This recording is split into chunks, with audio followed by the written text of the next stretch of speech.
ക്യാൻസറിനെ എങ്ങനെ തിരിച്ചറിയാം? ക്യാൻസർ ബാധിച്ച ആളുകൾ ഓരോ വർഷം കഴിയുന്തോറും കൂടിക്കൂടി വരികയാണ്. ഒരു വർഷത്തിൽ ഏകദേശം 1,40,00,000 ആളുകൾക്ക് ക്യാൻസർ ബാധിക്കുകയും അതിൽ 50% ആളുകൾ അഥവാ 70 ലക്ഷത്തോളം ആളുകൾ ക്യാൻസർ ബാധിച്ച് മരിക്കുകയും ചെയ്യുന്നുണ്ട്. ഇങ്ങനെ 50% മരണസംഖ്യ ഉള്ളത് കൊണ്ടാണ് എല്ലാ ആളുകളും ഇതിനെ വളരെ ഭീതിയോടുകൂടി കാണുന്നത്. എന്തുകൊണ്ടാണ് ക്യാൻസർ ഇത്രയധികം മരണസംഖ്യ കൂടുന്നത് എന്ന് ചോദിച്ചാൽ, ഭൂരിഭാഗം ക്യാൻസർ കേസുകളിലും രോഗികളിലും 3rd സ്റ്റേജ് അല്ലെങ്കിൽ 4th സ്റ്റേജ് ആയിട്ടുള്ള ക്യാൻസറുകളാണ് കണ്ടെത്താൻ കഴിയുന്നത് എന്നുള്ളതാണ്. വളരെ വേഗത്തിൽ തന്നെ 1st സ്റ്റേജിലും 2nd സ്റ്റേജിലൊക്കെ ക്യാൻസറുകൾ കണ്ടെത്തുകയാണെങ്കിൽ അതിനെ കൂടുതൽ ചികിത്സിക്കാനും വളരെ പെട്ടെന്ന് ആ രോഗിയെ സേവ് ചെയ്യാനും നമുക്ക് സാധിക്കും. അതുകൊണ്ട് ക്യാൻസർ ഉള്ള ആളുകൾ ശ്രദ്ധിക്കേണ്ടത്, അല്ലെങ്കിൽ ക്യാൻസർ ബാധിച്ചിട്ടുണ്ടോ, അല്ലെങ്കിൽ ക്യാൻസറിൻ്റെ ലക്ഷണങ്ങൾ എന്തെല്ലാമാണ്, തുടക്കത്തിൽ കാണിക്കുന്ന ലക്ഷണങ്ങൾ എന്തൊക്കെയാണ് എന്നാണ് ഇന്ന് പറയാൻ ഉദ്ദേശിക്കുന്നത്. ക്യാൻസറിന് പല ഘടകങ്ങളും പല കാരണങ്ങളുമുണ്ട്. എന്നിരുന്നാലും വളരെ പ്രധാനമായിട്ട് നമ്മുടെ ജീവിതശൈലി തന്നെയാണ് ക്യാൻസർ ഇത്രയധികം കൂടുന്നതിന് വേണ്ടിയിട്ട് കാരണമായിട്ടുള്ളത്. വളരെ പ്രധാനമായിട്ടുള്ള ഒരു 10 ലക്ഷണങ്ങളാണ് ക്യാൻസർ രോഗികളിൽ ആദ്യമായി കാണാൻ സാധ്യതയുള്ള കണ്ടുവരുന്ന 10 ലക്ഷണങ്ങളാണ് പറയാൻ ഉദ്ദേശിക്കുന്നത്. ആദ്യത്തെ ലക്ഷണം വിളർച്ചയാണ്. ശരീരത്തിലെ ഹീമോഗ്ലോബിൻ്റെ അളവ് നന്നായി കുറയുക. അകാരണമായി മറ്റൊരു കാരണവുമില്ലാതെ പെട്ടെന്നുണ്ടാകുന്ന വിളർച്ച, വളരെയധികം ഹീമോഗ്ലോബിൻ കുറയുകയും ക്ഷീണിക്കുകയും ചെയ്യുന്ന ഒരവസ്ഥ. രണ്ടാമത്തെ കാര്യം ശ്വാസതടസ്സം, അല്ലെങ്കിൽ ശ്വാസോച്ഛ്വാസത്തിലുണ്ടാകുന്ന ബുദ്ധിമുട്ട്, ദീർഘമായി നിലനിൽക്കുന്ന ചുമയും ആ ചുമച്ച് കഫം വരുമ്പോൾ കഫത്തിൽ രക്തത്തിൻ്റെ സാന്നിധ്യം കാണപ്പെടുക.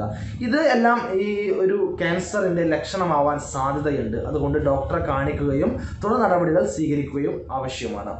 അതുപോലെ മറ്റൊരു പ്രധാനമായിട്ടുള്ള കാര്യം എന്ന് പറയുന്നത് അകാരണമായിക്കൊണ്ട് വളരെ പെട്ടെന്ന് തടി കുറയുക. സാധാരണഗതിയിലുള്ള ഒരു മനുഷ്യൻ വളരെ പെട്ടെന്ന് മറ്റൊരു അസുഖങ്ങളോ കാരണമോ ഇല്ലാതെ വളരെ പെട്ടെന്ന് തടി കുറയുക, അത് കാരണം വളരെ ക്ഷീണിച്ച് ഒന്നും ചെയ്യാൻ കഴിയാത്തൊരവസ്ഥയിലേക്ക് അയാൾ മാറുകയാണെങ്കിൽ നമ്മളിത് ക്യാൻസർ ആണോ എന്ന് ഉറപ്പുവരുത്തുന്നതിന് വേണ്ടി ഡോക്ടറെ കാണണം, നിർദ്ദേശങ്ങൾ തേടേണ്ടതുണ്ട്.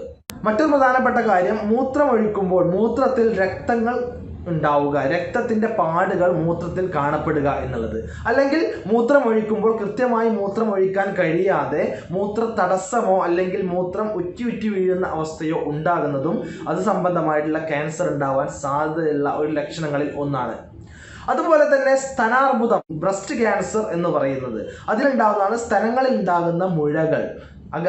വളരെ പെട്ടെന്നോ അല്ലെങ്കിൽ വളരെ ചെറുതോ വലുതോ ആയിട്ടുള്ള മുഴകൾ കാണപ്പെടുക. സ്ത്രീകളാവുമ്പോൾ ഒരു 35 വയസ്സിന് മുകളിലുള്ള സ്ത്രീകളൊക്കെ ഇടയ്ക്കിടയ്ക്ക് സ്വന്തം സ്തനം എക്സാമിൻ ചെയ്യുകയും എവിടെയെങ്കിലും മുഴകളോ തടിപ്പുകളോ പാടുകളോ കാണപ്പെടുന്നുണ്ടെങ്കിൽ അല്ലെങ്കിൽ വേദനയോ മറ്റോ ഉണ്ടെങ്കിൽ ഡോക്ടറെ കാണിക്കുകയും അതില്ല എന്ന് ഉറപ്പുവരുത്തുകയും ചെയ്യേണ്ടത് നിർബന്ധമായിട്ടുള്ള ഒരു കാര്യമാണ്. അതുപോലെ മലദ്വാരത്തിൽ രക്തസ്രാവം ഉണ്ടാവുക, മലബന്ധം ഉണ്ടാവുക, അല്ലെങ്കിൽ കൃത്യമായിട്ട് മലം പോവാതിരിക്കുകയും അവിടെ ബ്ലീഡിങ് ഉണ്ടാവുകയും ചെയ്യുക. അത് തെറ്റിദ്ധാരണ പരമായി ഹെമറോയിഡ്സ് ആണോ പൈൽസ് ആണോ എന്ന് തെറ്റിദ്ധരിക്കപ്പെടുകയും ക്യാൻസർ കണ്ടെത്താൻ വളരെ ലേറ്റ് ആവുകയും ചെയ്യാറുണ്ട്.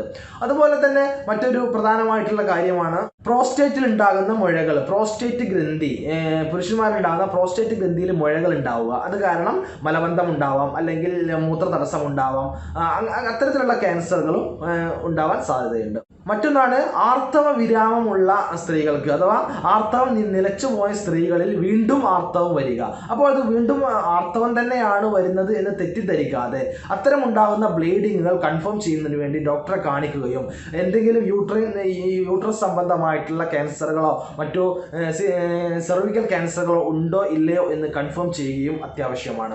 മറ്റൊന്ന്, ശരീരത്തിൽ തൊലിയിൽ കാണപ്പെടുന്ന മറുകുകൾ അഥവാ കാക്കപ്പുള്ളികൾ എന്നൊക്കെ പറയുന്നത് സാധാരണമായി കൊണ്ട് വലിപ്പം കൂടിക്കൂടി വരിക, സാധാരണ ഉള്ള വലിപ്പത്തിൽ അധികമായി വലിപ്പം കൂടിക്കൂടി വരിക, അതിൽ പ്രത്യേകതമായി എന്തെങ്കിലും കാണുക, അങ്ങനെയൊക്കെയാണെങ്കിൽ ഉടനെ ഡോക്ടറെ കാണുകയും അതിൽ എന്തെങ്കിലും ക്യാൻസർ സാധ്യതയുണ്ടോ എന്ന് കണ്ടെത്തുകയും ചെയ്യുക. ഉണ്ടെങ്കിൽ അതിന് ഉടനെ തന്നെ ചികിത്സിക്കുക. മറ്റൊരു പ്രധാനപ്പെട്ട കാരണമാണ് നമ്മുടെ വായ്ക്കകത്ത് മൗത്തിൽ അകാരണമായിട്ടുള്ള മറ്റെന്തെങ്കിലും ചെറിയ പാടുകൾ ഉണ്ടാവുക, അല്ലെങ്കിൽ മാറാതെ നിൽക്കുന്ന 3 ആഴ്ചയോ 4 ആഴ്ചയോ മാറാതെ നിൽക്കുന്ന ചെറിയ മുറിവുകൾ ഉണ്ടാവുക, കളർ മാറ്റം ഉണ്ടാവുക, വായ്ക്കകത്തോ തൊണ്ടയിലൊക്കെ കളർ മാറ്റം ഉണ്ടാവുക, അല്ലെങ്കിൽ തൊണ്ടവേദന ഉണ്ടാവുക, അല്ലെങ്കിൽ തൊണ്ടയിൽ നിന്ന് ശബ്ദത്തിനുള്ള ഇടറിച്ച അല്ലെങ്കിൽ ശബ്ദം വളരെ മാറി മാറി വരിക, ഇതെല്ലാം വായു സംബന്ധമായ ക്യാൻസറുകളുടെ ഒരു ലക്ഷണമായെന്ന് വരാം. അതെല്ലാം ഡോക്ടറെ കാണുകയും ഉറപ്പുവരുത്തുകയും ഇത്തരത്തിലുള്ള ഈ പറഞ്ഞ 10 ലക്ഷണങ്ങളിൽ ഏതെങ്കിലും ലക്ഷണങ്ങൾ ഉണ്ടോ, അത് ഇനി ക്യാൻസർ ആണോ അല്ലയോ എന്ന് നിർബന്ധമായും നമ്മൾ കൺഫേം ചെയ്യണം. ഡോക്ടറെ കാണണം, ഡോക്ടറെ കണ്ട് തന്നെ കൺഫേം ചെയ്യുക.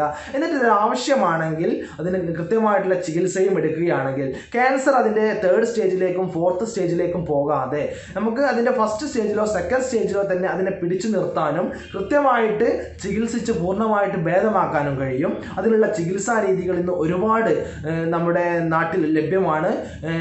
റീജിയണൽ ക്യാൻസർ സെൻറ്റർ തിരുവനന്തപുരത്തുണ്ട്, അതുപോലെ ഹോമിയോപ്പതി ക്യാൻസർ സെൻറ്റർ മലപ്പുറം ജില്ലയിൽ വണ്ടൂർ ഉണ്ട്. അതുപോലെ അങ്ങനെ പലതരത്തിലുള്ള ക്യാൻസർ സംബന്ധമായ ചികിത്സകൾ ഇന്ന് ലോകത്ത് ലഭ്യമാണ്. ഈ വീഡിയോ ഉപകാരപ്രദമായി എന്ന് തോന്നുകയാണെങ്കിൽ ഇത് നിങ്ങളുടെ ബന്ധുക്കൾക്കും കൂട്ടുകാർക്കും മറ്റു എല്ലാ ആളുകൾക്കും ഷെയർ ചെയ്യുക.